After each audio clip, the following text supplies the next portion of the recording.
পছন্দ হয়েছে? এটা কিনতে গিয়ে না দেরিটা হলো। দেখেছো কি রংটা হালকা নয় বলে কি পরা যাবে না? তুমি কি ইন্দ্রদাকে পয়েন্ট করছো? ভুল বলছি? সাদা রং তো তুমি ভালোবাসো। রাতুল, আমি সব রকমের জামা কাপড় পরি, আমার রং নিয়ে অত ফ্যাসিনেশন নেই, সেটা তুমি আগে থেকেই জানো। Anyway, thank you. আর দেরি হবে সেটা ফোনেই বলে দিলে হতো।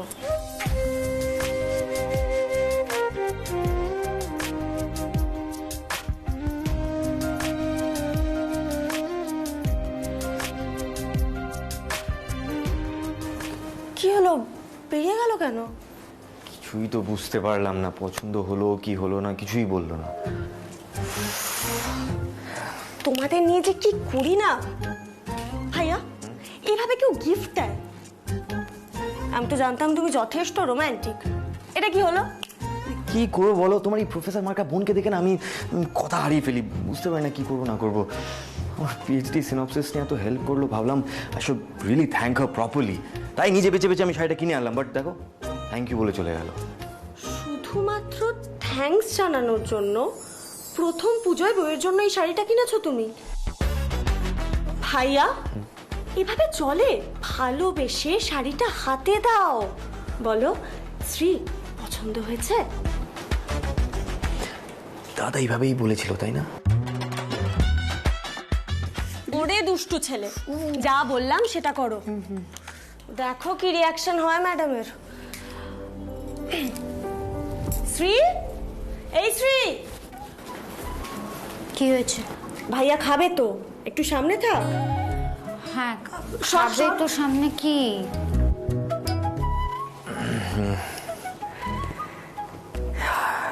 দেখি এটা কেমন লাগছে তোমার উপর। তো এখানে আসো। Thank you.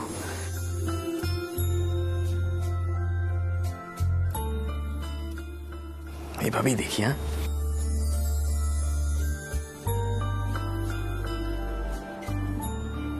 Not bad, not bad. যাই বলো আমার চয়েস কিন্তু অনেক বেটার। অ্যাটলিস্ট তোমার ইন্দ্রদা আছে। আবার ইন্দ্রদা? রাতুল, কি হয়েছে তোমার? সরি, পছন্দ হয়েছে? কি দরকার ছিল বলো এত খরচ করে আনার? জানি আজকাল অত রোজগার নেই আমার, কিন্তু একটা শাড়ি কেনার টাকা আছে আমার শ্রী। এ বাবা Ratul, I didn't mean that. দেখো, আর কাউকে তো কিছু দিচ্ছ না, শুধু আমাকে একটা শাড়ি দিলে খারাপ দেখাবে না সেটা? আমাদের বিয়েটা যতই মিথ্যে বিয়ে হোক, সবার কাছে তো সেটা সত্যি। হিসেব মতো আমার তোমাদের বাড়িতে এটা প্রথম পুজো, তাই তোমাদের বাড়ির সবাইকে জামা কাপড় দিয়ে আমার প্রণাম করা উচিত। তুমি তো কোনোদিন বলতে পারবে না যে শ্রীকে আমি বউ হিসেবে মেনে নিতে পারিনি, পারবে? জাস্ট বন্ধু, সেটা আমরা জানবো, বাকি কেউ তো জানবে না।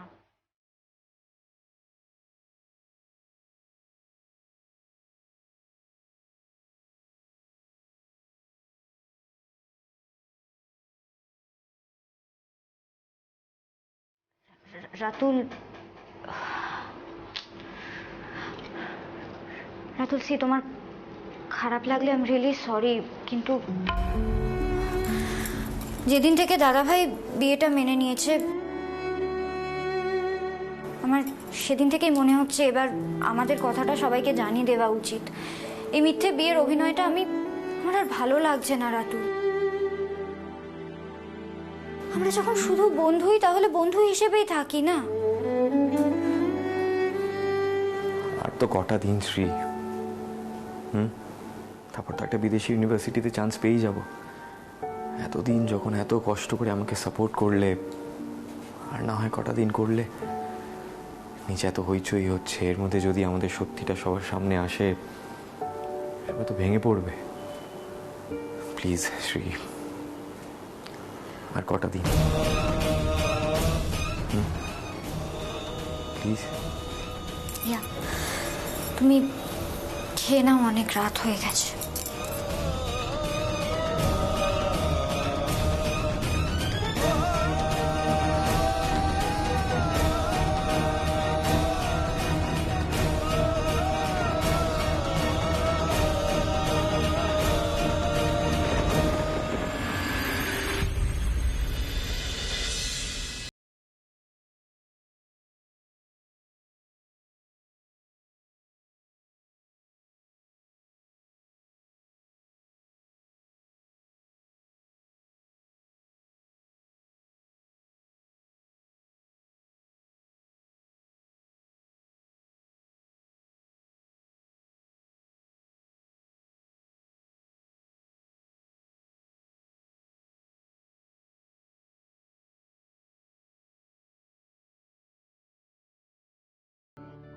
ফাইন ফাইন ফাইন ফাইন, আমি জোরে জোরে বলছি, ওকে? মিঠাই, আমি 7 জন্মের জন্য তোমার সব দায়িত্ব নিলাম।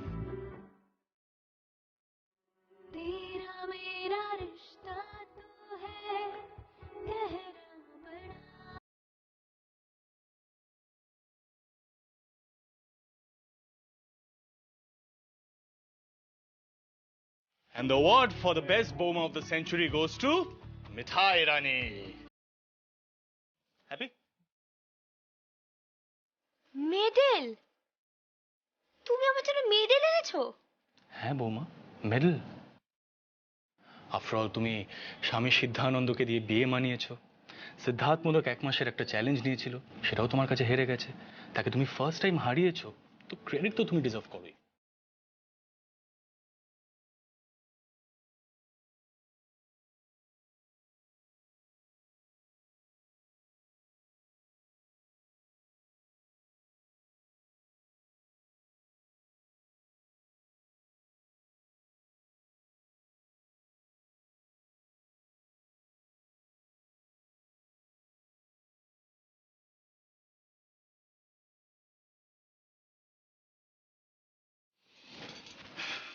কি হলো মেটাই, তুমি আপসেট হয়ে গেলে নাকি?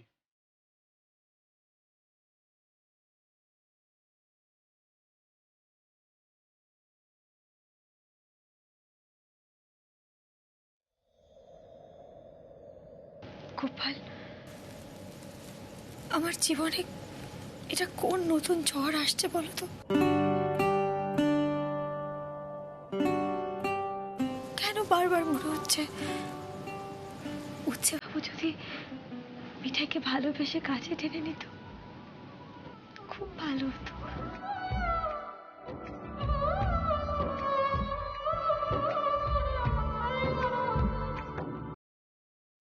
মিঠাই কি বড্ড লোভী হয়ে যাচ্ছে গোপাল? গোপাল, তুমি কেন আমার মধ্যে ভালোবাসা পাওয়ার লোভটা দিচ্ছ বলো তো? কেন দিচ্ছ তুমি?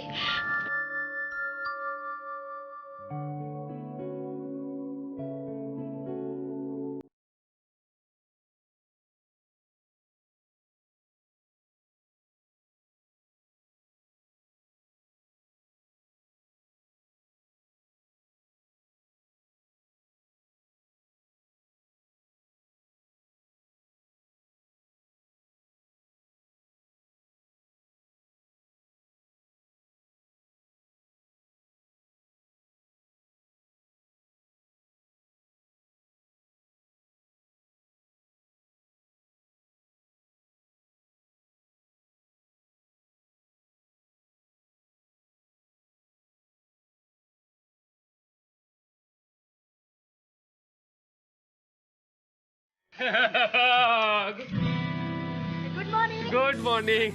বলছি আজকে তো চলে গেলে হবে না ভাই সিদ্ধার্থ। মামি ডার্লিং, আজকে তো ওর সঙ্গে আমাদের বিশেষ কথাবার্তা রয়েছে। রাহিলদা, আজ যদি আমি কাজে না বসে, আমার চাকরিটা সত্যি সত্যি চলে যাবে। তোমাদের জীবনে যা যা প্রশ্ন আছে, ওই যে তোমাদের বৌমাদের গ্রেট ওখানে দাঁড়িয়েছে, ওকে জিজ্ঞাসা করো, আমাকে ছেড়ে দাও প্লিজ। এবার পালিয়ে যাচ্ছিস কেন? এই সিদ্ধার্থ, এই মিঠাই, মিঠাই, কাল কি ঘটেছে রে? সিদ্ধার্থ খুব সুর করে পালিয়ে গেল, বল না আমাদেরকে, বল বল না। তুমিও শুনবে? খুব ইচ্ছা, কিন্তু তুমি শুনতে পারবে না। কেন? কারণ এখানে মেয়েদের আলোচনা হবে। তুমি যাও। আরে কি মুখ, ছি ছি ছি মামি ডার্লিং, তুমি না শাশুড়ি স্থানীয়। তো শাশুড়ি স্থানীয়, আমি আমার বৌমার বন্ধু, তাই না? আমি চাই বল। হ্যাঁ আমিও তো। না। হ্যাঁ, না না, যা আরে একটু শুনেই চলে যেত। যাও। তোর বাবা ভাল লাগে না, আমি তাহলে কেন? তুমি যা যা জানার ওর থেকে জেনে নাও। আমি এক কাজ করি, আমি গিয়ে স্বামী সিদ্ধানন্দকে একটু উত্তক্ত করি, কেমন? যাও, যাও, বিদায়। কাল দাদাভাই কি গিফট দিল দেখো। দেখবে? হ্যাঁ, গিফট দিয়েছে। হ্যাঁ, সিদ্ধার্থর কত বুদ্ধি হয়েছে। ও মা, কি গিফট দিল বল না, দেখা না। দেখাচ্ছি, দেখা। গিফট দিয়েছে।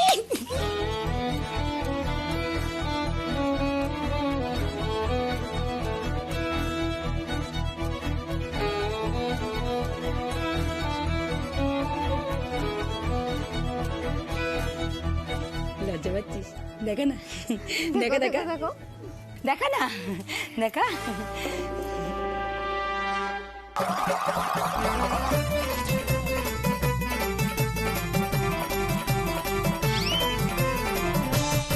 মিডল।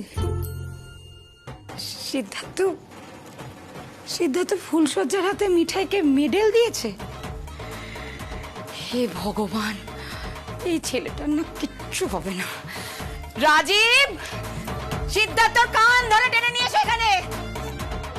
সত্যি বাবা, একটা ভালো নেকলেসও দিতে পারলো না। এই সব ছেলেগুলো না একই রকম।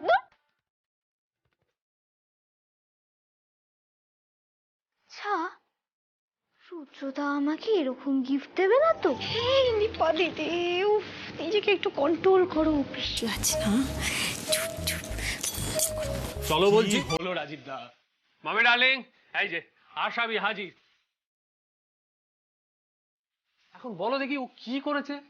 আচ্ছা বিপি, সব কি শুরু করেছে বলো তো তোমরা বাড়িতে? এক কাপ চাও পাওয়া যায় না। একজন তো বৌমা হওয়ার পরে পুরো পাল্টে গেছে, তার উপরে তোমরা অত্যাচার আরম্ভ করেছো। রাজীব, আমি স্বপ্ন দেখছি? ছেলে কি বলছে? মিঠাই, মিঠাই, ছেলের কথা শোন। হুকুমবাজি করা শুরু করে দিয়েছে যেই ও বিয়েটা মেনে নিয়েছে। আর কি বললো? সকাল থেকে নাকি এক কাপ চা পর্যন্ত পাওয়া যাচ্ছে না এই বাড়িতে।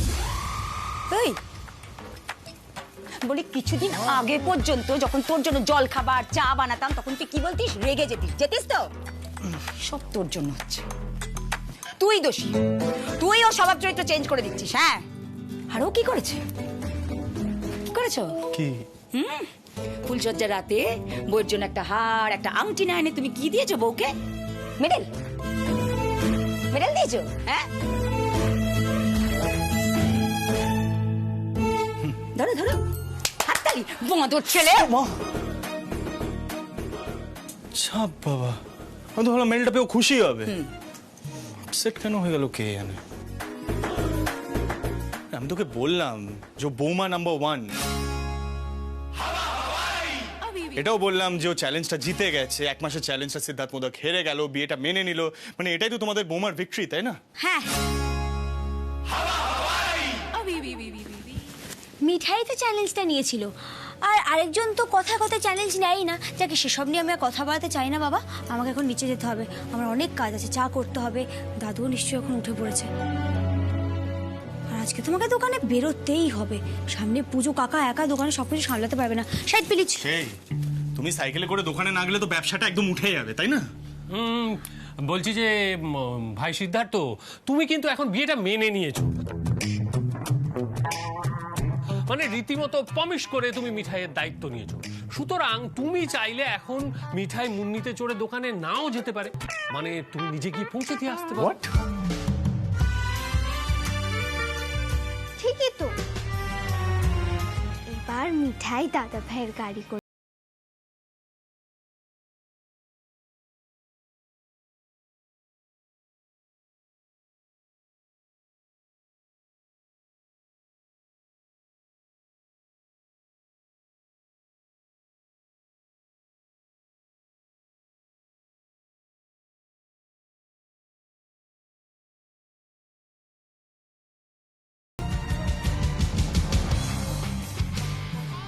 Has to be a limit to everything.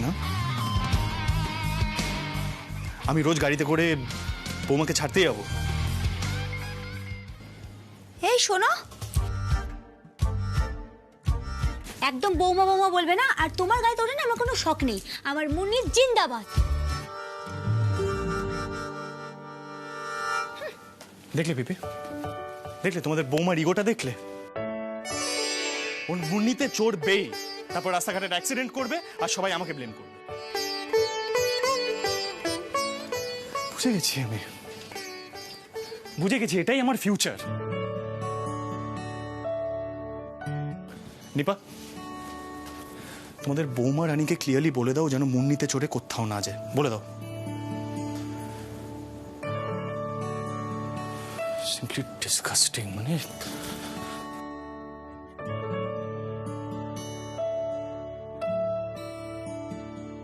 মামি ডার্লিং, ও মামি ডার্লিং, দেখছো? আচ্ছা, আমরা কোনোদিন ভাবতে পেরেছিলাম যে সিদ্ধার্থ এরকম একটা সহজ সরল মানুষ হয়ে যাবে? না, মিঠাইয়ের গোপালের কিন্তু ক্রেডিট আছে, মানতেই হবে। তা আছে। ও মা, মিঠাইয়েরও তো একটু হলেও ক্রেডিট আছে। মিঠাই কি সুন্দর আমাদের দাদা ভাইটাকে পাল্টে দিল। আমিও না এটা শিখছি, জানো না জিজু? কি শিখছিস? মানে এই গুণটা শিখছিস কেন? কোনো বিশেষ কারণ আছে? কি হয়েছে?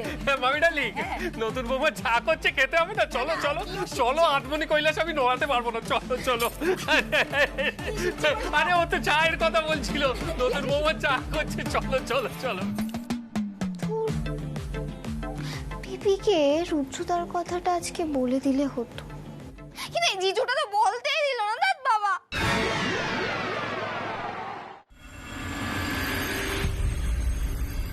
আন্টি আপনি এসে গেছেন, খুব ভালো হয়েছে। তোরসা, তোরসা আন্টি এসে গেছেন।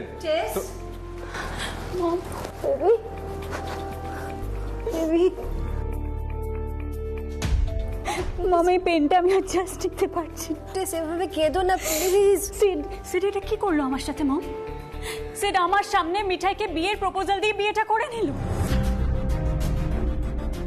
আচ্ছা তুমি একটা কথা বলো তো আমায়, mom please answer me honestly. Sid তো এতদিন বিয়ে, সম্পর্ক, ভালোবাসা কোনো কিছু বিশ্বাস করতো না, আর যার জন্য আমার সাথে শুধু বন্ধুত্ব সম্পর্কই রেখেছিল, আজকে মিঠাইকে অ্যাকসেপ্ট করে নিয়ে ওর বিলিফটা পাল্টে ফেললো। টেস টেস প্লিজ তুমি বসো বসো, এতটা ভেঙে পড়ো না টেস প্লিজ। কি বিপদ হলো বলো তো সোম? তোরসা, আন্টি সবে বাড়িতে ঢুকলেন, তুমি এইভাবে কান্নাকাটি করলে আন্টির কেমন লাগবে বলো তো? প্লিজ নিজেকে সামলাও। আন্টি দুদিন ধরে এইভাবেই কান্নাকাটি করছে, কিছু বোঝানোই যাচ্ছে না। সোম, সিদ্ধার্থ এটা ঠিক করেনি। ও তো সত্যি টেসকে বলেছে ও বিয়েতে বিশ্বাসই করে না, তাই কোনো সম্পর্ক হওয়া সম্ভব নয়। ইনফ্যাক্ট টেস যখন ওকে ওর ফিলিংয়ের কথা জানিয়েছিল, ও এইসব কথা বলেই এড়িয়ে গেছিল। আমাকেও সিড এই কথাগুলোই বলেছিল সোম। আমি সিডের কাছ থেকে এটা এক্সপেক্ট করিনি। না না সরি বাব, তুমি এতক্ষণ এসছো, আমার কফি জল এসব দেওয়া উচিত ছিল। তোমার লাগেজটা কই? আমি ঘরে নিয়ে প্লিজ বেবি তুমি বসো। আচ্ছা মম একটা কথা বলো তো, তুমি তোমার কাজটা কমপ্লিট করে এসছো তো, নাকি আমার এই অবস্থা দেখে তুমি কাজ ফাজ পুরো ছেড়ে চলে এসছো? তুমি তো জানো টেস, তোমার কিছু হলে আমার মাথা ঠিক থাকে না। কাজটা সব মাথায় উঠেছে। সোম, থ্যাংক ইউ সো মাচ। তুমি টেসের দেখাশোনা না করলে কি যে হতো। Thank you Som.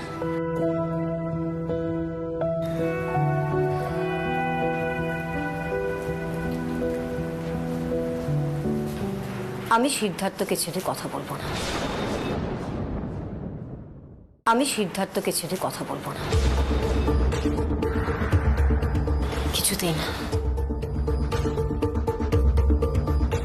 আন্টি আপনি বিচক্ষণ মানুষ, নিশ্চয়ই যা করবেন ভেবে চিন্তা করবেন। ওই বেস কিচেনের কেসটা পুলিশ এখনো ক্লোজ করেনি। নিশ্চয়ই আপনার মনে আছে। মনে আছে বলেই তো ডিরেক্টলি সিদ্ধার্থকে অ্যারেস্ট করাতে পারছি না। তা না হলে বলতাম টেসকে বিয়ে করার প্রমিস করে ও ঠকিয়েছে।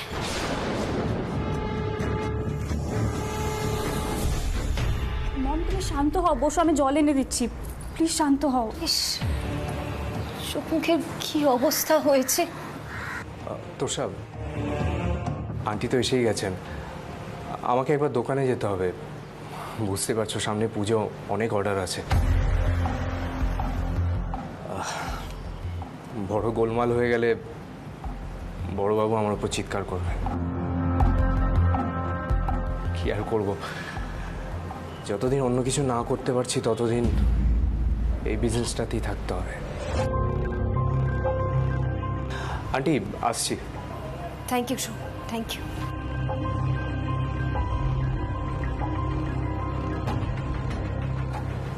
সত্যি সন্ধ্যার জন্য খারাপ লাগে জানো তো। যাই হোক, তুমি বসো, আমি লাগেজটা নিয়ে যাই, জল এনে দিচ্ছি।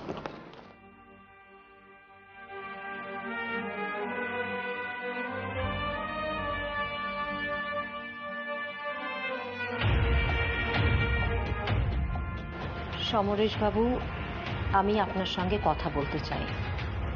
আমার মেয়ের খুব শরীর খারাপ, আমাদের বাড়িতে আসুন একবার। আমি কোথাও যেতে পারছি না।